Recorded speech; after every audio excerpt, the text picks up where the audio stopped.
শত শত শিক্ষার্থীরা আহত হয়েছে, এখনো হাসপাতালের বেডে আমাদের ভাইয়েরা কাতরাচ্ছে, আইসিইউতে এখনো আমাদের ভাইয়েরা রয়েছে।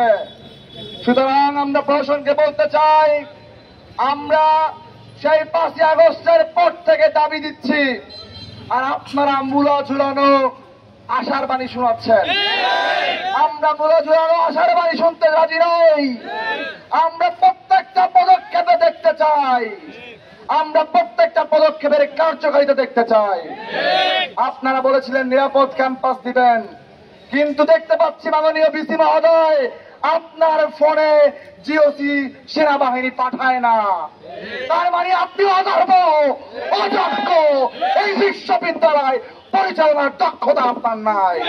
আমাদের যে সকল ভাইরা হসপিটালের বেডে এখনো কাতরাচ্ছে, যারা প্রাথমিক চিকিৎসা নিয়ে তাদের হলগুলোতে কেউ 6 সপ্তাহ, কেউ 5 সপ্তাহ, কেউ 2 সপ্তাহ রেস্টে রয়েছে, তাদেরকে উন্নত চিকিৎসা নিশ্চিত করা দরকার। এই দাবি বোধ হয় এই ক্যাম্পাসের প্রত্যেকটি শিক্ষার্থীর জন্য।